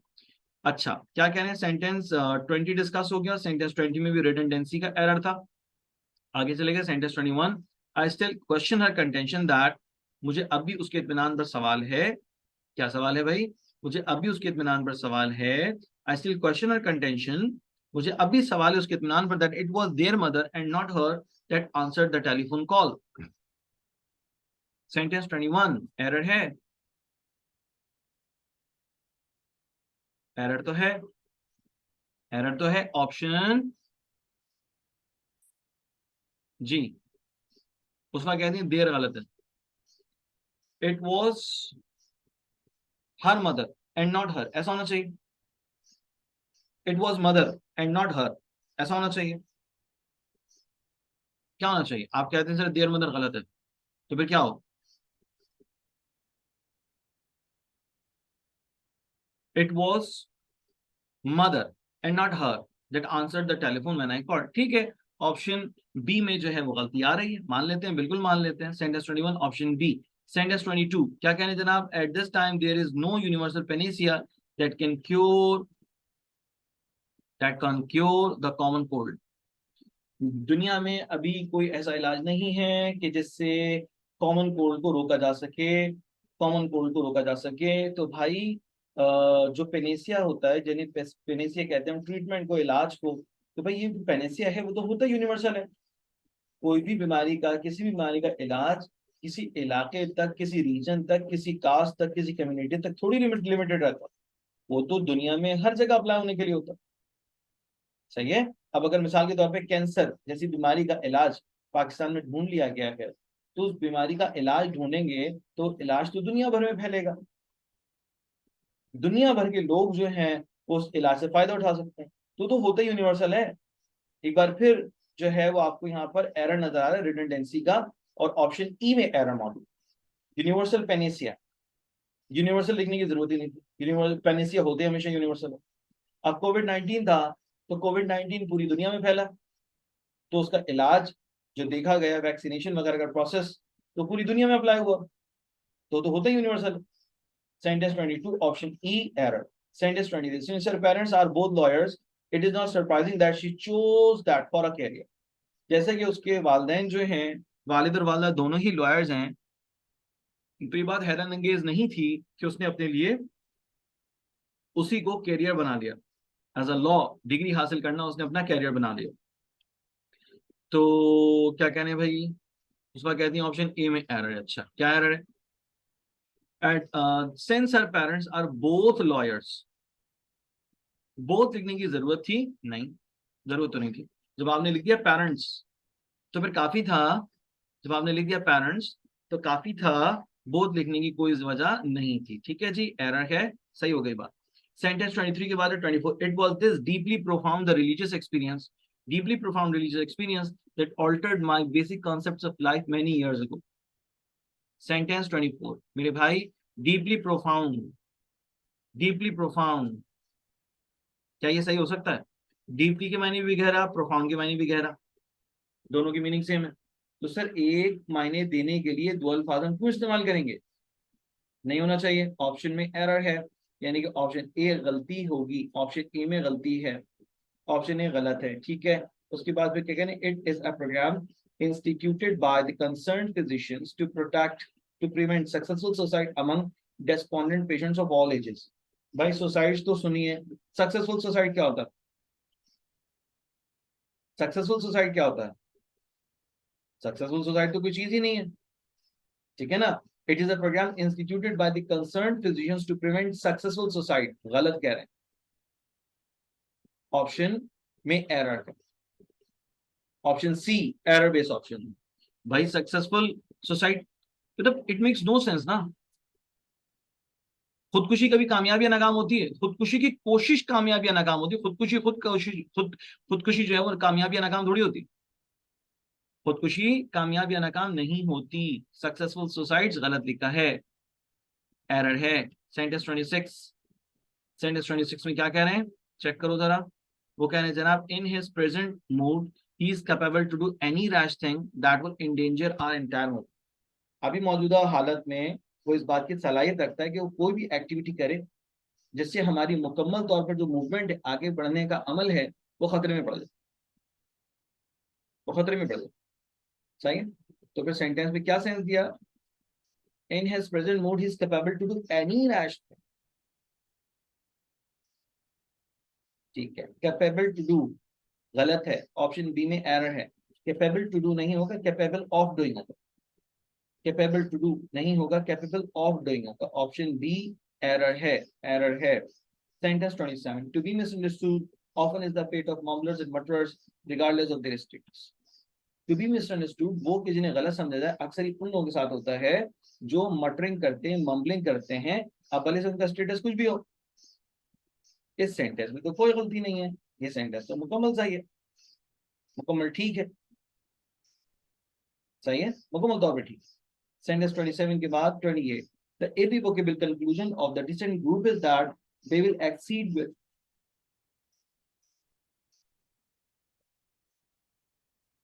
they will never exceed with the leader's outrageous demands। irrevocable conclusion, ना खत्म होने वाला कंक्लूजन, हमेशा कायम रहने वाला कंक्लूजन, ना टूटने वाला, ना तब्दील होने वाला कंक्लूजन। अब मेरे बच्चों, मुझे बताओ कि क्या कोई ऐसा कंक्लूजन हो सकता है जो इररिवोकेबल हो? क्या कोई कंक्लूजन ऐसा हो सकता है जो इररिवोकेबल हो? भाई हर कंक्लूजन रिवोकेबल होता है, हर कंक्लूजन रिवोकेबल होता है। यानी हर एक इख्तितामी फैसला जो है, हतमी फैसला जो है, वो आगे चलकर तब्दील कर दिया जाता है हालात के पेश नजर। तो कोई भी ऐसा कंक्लूजन नहीं हो सकता जो कि इररिवोकेबल। हर एक कंक्लूजन रिवोकेबल होता है। रिवोकेबल का मतलब कि जिसको बदला जा सके, जिसको तब्दील किया जा सके। तो सेंटेंस 8 का जो एरर वाला ऑप्शन है वो है ऑप्शन ए। चलो सेंटेंस 29 में एरर ढूंढ के बताओ।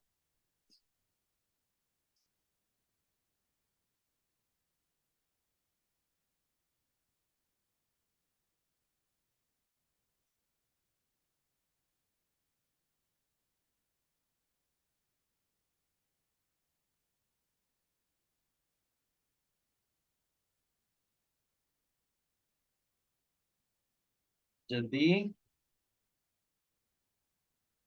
बच्चों वाला एरर है।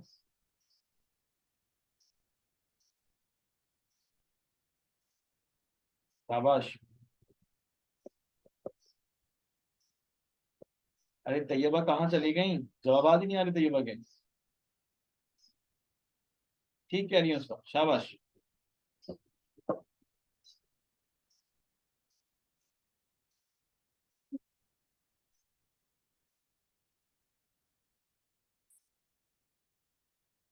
क्या एरर है? हमजा भी चुपचाप हैं, लारिब भी चुपचाप हैं। लारिब, लाइबा, लाइबा। भाई सेंटेंस 27 में, सॉरी सेंटेंस 29 में वही एरर है जो कि हमने इससे पहले डिस्कस किया। एरर है रिडंडेंसी का। मैं कह रहा हूं द एसेंशियल पर्पस। भाई पर्पस तो हमेशा एसेंशियल होता है, कौन सा ऐसा पर्पस है जो कि अनएसेंशियल? तो यहाँ पे पर्पस के साथ एसेंशियल लिखने की जरूरत नहीं, पर्पस के साथ एसेंशियल लिखने की जरूरत नहीं। ओके। चलो सेंटेंस 29 ऑप्शन ए हो गया डन। सेंटेंस 30 इसका तो बता दो यार, इसका तो बता दो सबके सब, इसमें क्या गलती है? हाँ भाई, लारे फातिमा, बोलो मेरे बेटे, एरर कहाँ है?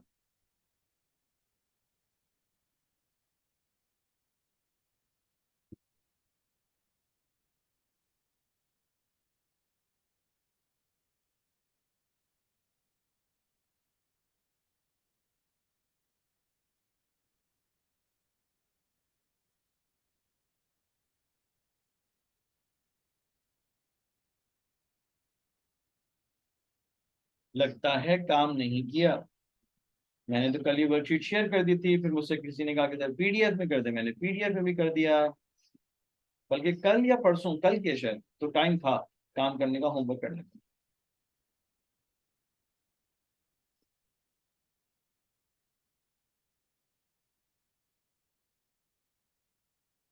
अच्छा भाई, काम की बात है और बहुत आसान सी है कि सर इसमें ऑप्शन डी में प्रॉब्लम आया है सेंटेंस स्टडी में, क्योंकि ऑट टू इस्तेमाल करते हैं फ्यूचर के लिए, हैड नॉट और हैड हम इस्तेमाल कर रहे थे पास्ट के लिए। अब एक ही बात पास्ट में भी हो और फ्यूचर में भी हो, ये तो मुमकिन नहीं है, ये तो पॉसिबल नहीं है, ठीक है ना। यहाँ पे रेग्रेट कर, रेग्रेट पास्ट से रिलेटेड होता है, सजेशन फ्यूचर की होती है। वो कह रहे हैं उसे सबसे पहले स्टेज पे नहीं भेजना चाहिए था, नहीं भेजना चाहिए। तो भाई नहीं भेजना चाहिए का मतलब कि पास्ट की बात करें तो यहाँ पर ऑट टू लिखा हुआ गलत है, हैड नॉट टू बी होना चाहिए जी। ऑप्शन डी में एरर। चलो 31 का तो बता दो जालिम लोगों। हाँ भाई ठीक हो गया।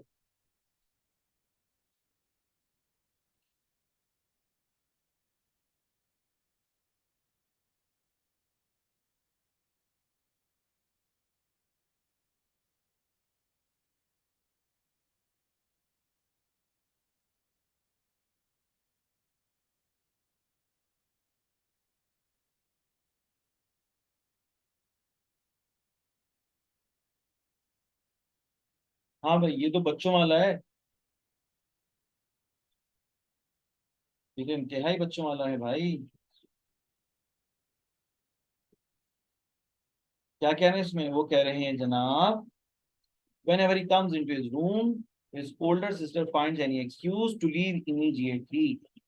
जैसे ही वो कमरे में आता है, उसकी बड़ी बहन, उससे जो बड़ी है बहन, वो कमरा छोड़कर चली जाती हैं, मतलब नाराज है। भाई आप मुझे बताओ ना, अपनी बड़ी बहन को कोई ओल्डर सिस्टर बोलेगा तो नाराजगी तो बनती है ना। ओल्डर थोड़ी इस्तेमाल होता है, एल्डर होता है, ओल्डर नहीं होता, एल्डर होता है। समझ रहे हैं बात को? भाई जो मुझसे उम्र में बड़ा है मैं उससे एल्डर कहूंगा, जो मुझसे उम्र में कम है मैं उसे यंगर कहूंगा। हाँ मैं उसे यंगर कहूंगा। बिल्कुल ठीक बात, शाबाश। तो सेंटेंस 31 में ऑप्शन सी में एरर है, एरर है, ठीक है। अब सेंटेंस 32 देखो। Sentence 32, this group among whom are Gene and Edie। This group, अब जो सेंटेंस का सब्जेक्ट है वो क्या है? दिस ग्रुप या फिर कुछ और? हाँ दिस ग्रुप या फिर कुछ और? सर सेंटेंस का जो सब्जेक्ट है वो है दिस ग्रुप। अब अगर दिस ग्रुप सेंटेंस का सब्जेक्ट है, ग्रुप कलेक्टिव नाउन है जो कि सिंगुलर सिंटेक्स में लिखा है, तो भाई उसके बाद फिर तो उसके लिए ऑक्सिलरी आ रहा है वर्ब, तो गलत है ना, वर्ब गलत है, फिर क्या होना चाहिए? वॉज होना चाहिए। तो वर्ब गलत है, वॉज होना चाहिए। क्यों? क्योंकि हमारा सब्जेक्ट सिंगुलर है, सब्जेक्ट हमारा सिंगुलर। क्या मेरा पॉइंट ऑफ व्यू क्लियर हो गया सबको? हाँ शाबाश शाबाश, समझ में आ रही है बात, शाबाश। तो सेंटेंस 32 में एरर मौजूद है, ऑप्शन डी में, डी फॉर डॉग। सही है। 40 तक जाएंगे, सेंटेंस 40 तक, उसके बाद क्लास को वाइंड अप करेंगे। 40 तक जाएंगे और बाकी सेंटेंस कर लेना, फिर हो सकता है कि कल मुझे मौका मिले तो मैं कल सेंटेंसेस डिस्कस कर लूँ क्लास में। 32 तक चले गए, 33 पर जा रहे हैं, ठीक है। 33, it is the most unique festival in the annals of cloud long this is, it is the most unique festival, ये सबसे ज्यादा यूनिक फेस्टिवल है हमारे क्लब्स की लॉन्ग एग्जिस्टेंस के हवाले से। अब भाई मुझे एक बात बताओ, मोस्ट यूनिक क्या होता है? यूनिक का मतलब है मुनफरिद, अनमोल। तो भाई जो चीज मुनफरिद है बस वो मुनफरिद है। ये थोड़ी हो सकता है कि वो चीज उससे ज्यादा मुनफरिद है, वो चीज सबसे ज्यादा मुनफरिद है। यानी वर्ड यूनिक के साथ आप कंपैरेटिव या सुपरलेटिव डिग्री तो बना ही नहीं सकते। वर्ड यूनिक के साथ आप कंपैरेटिव या सुपरलेटिव डिग्री तो बना ही नहीं सकते। तो sentence 33 option B. Sentence 33 option B for boy. चलो जी 34। One must be very careful to do his work step by step, lest you attempt more than can be done within the given time limits. One की बात होगी। One से मुराद क्या है?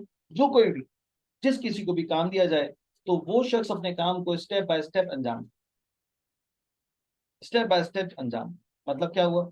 मतलब साफ और आसान है कि सर सब्जेक्टिव पोजीशन में वन है, तो फिर अगले हिस्से में यू कैसे आ सकता है?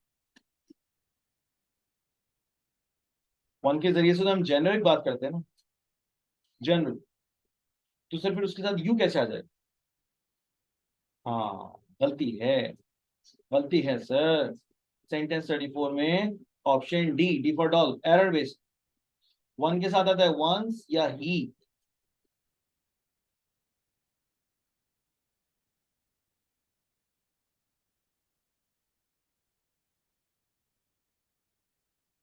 बेटा एक लफ्ज इस्तेमाल होता है इस्तकामत, उर्दू का लफ्ज है। मुस्तहकम, इस्तेकाम, सही। ये लफ्ज इस्तेमाल होता है।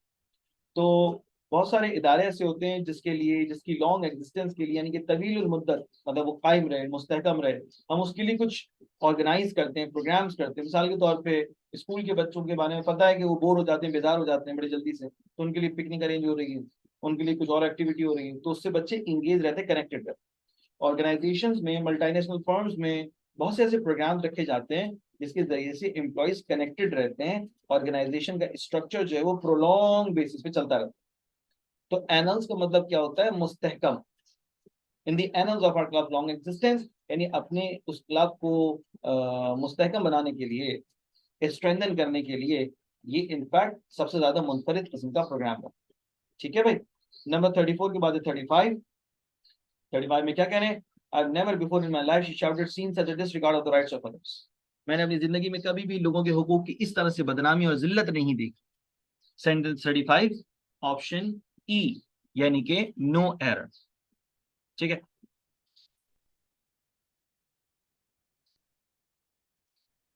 ठीक होगी। Sentence 35 option E, no error. Sentence 36, neither Alan nor his classmates, neither Alan nor his classmates enjoy the kind of a display that you have been planning for. Sir sentence के ऑप्शन बी में, 36 के option B में verb का error है, verb form का error है। जिस तरह का सेंटेंस स्ट्रक्चर, उसमें या तो एंजॉयड होना चाहिए या फिर विल एंजॉय होना चाहिए, या तो एंजॉयड होना चाहिए या फिर विल एंजॉय होना चाहिए। ऑप्शन बी में गलती है। Sentence 37, the officer told the private that he would have to lie where he had fallen until the arrival of an ambulance. Officer ने उस प्राइवेट पर्सन को बताया कि भाई तुम जहां गिरे हो वहीं पड़े रहो, एम्बुलेंस के आने से पहले। जहां गिरे हो वहीं पड़े रहो, एम्बुलेंस के आने से पहले। ठीक हो गया। तो सेंटेंस 37 में कोई एरर नहीं है, सेंटेंस बिल्कुल ठीक है, कोई एरर नहीं। Sentence 38, there is hardly any reason for you to feel badly, there is hardly any reason to feel you badly and blame yourself for this mishap. Sir sentence 38 में बहुत ही बच्चों वाला एरर है, बच्चे भी बता देंगे गलती कहाँ है गलती।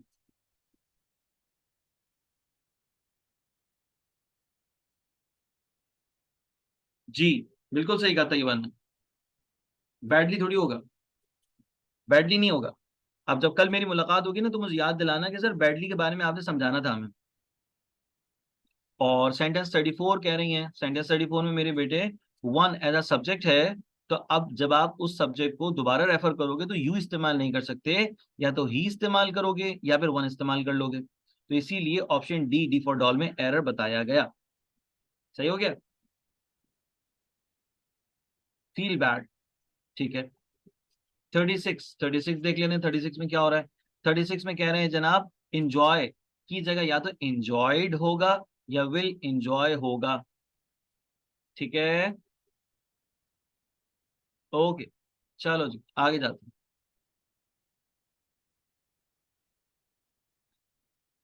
39 में क्या कहना है, being that he is sensible you are going to find that it is he who will resume most of the responsibility. Being that is sensible, जैसा कि वो सेंसिबल है, तो उसने यहाँ पे बीइंग जो लिखा है, बीइंग दैट जो लिखा है, ये गलत लिखा है, ये रिमूव होना चाहिए। ही सेंसिबल, वो समझदार है, इसीलिए उसे ज्यादातर जिम्मेदारी देने का सोचा गया, उसे ज्यादातर जिम्मेदारी सौंपने का सोचा गया है। तो सेंटेंस 39 में मेरे अच्छे बच्चों ऑप्शन ए एरर बेस है, इसकी कोई जरूरत नहीं थी, इस फ्रेगमेंट को प्लेस करने की कोई वजह नहीं है, option A error. Sentence 40, put the book that is now lying on the shelf in the closet before Edna returns. इससे पहले कि एडना आ जाए तो इस बुक को शेल्फ के अंदर रख दो, शेल्फ के अंदर रख दो, जो टेबल पर रखी है ना अभी, उसको शेल्फ के अंदर रख दो। दूसरे सेंटेंस 40 के ऑप्शन सी में एरर है, इन नहीं होगा इनसाइड होगा, इन नहीं होगा इनसाइड होगा। ठीक है, क्लियर हो गया। अच्छा भाई, अब मैं यहाँ पर अपनी क्लास को वाइंड अप कर रहा हूँ, सर रजा वेट करें क्लास का, जाहिर सी बात है कि फिर मीटिंग को कन्वर्जन पे लगाने में थोड़ा सा टाइम लग जाता है, तो मैं यहाँ पर अपनी क्लास को वाइंड अप कर रहा हूँ। हाँ बेटा, कल क्लास में पूछना, ले और लाए का भी डिफरेंस समझाऊंगा, बोर्ड पे समझाऊंगा इंशाल्लाह, ठीक है। और कुछ ही देर में फिर सर आपको ज्वाइन करेंगे, तो आप लोग एक काम कीजिएगा कि आप लोग मीटिंग जरा दोबारा से ज्वाइन कर लीजिएगा, ताकि मैं यहाँ पर ना कन्वर्जन पे भी लगा दूं, और उसके साथ साथ फिर अल्टीमेटली फिर जो है ना वो काम आसान हो जाए, मतलब आप लोग ज्वाइन कर लीजिएगा, ठीक। जज़ाकल्लाह।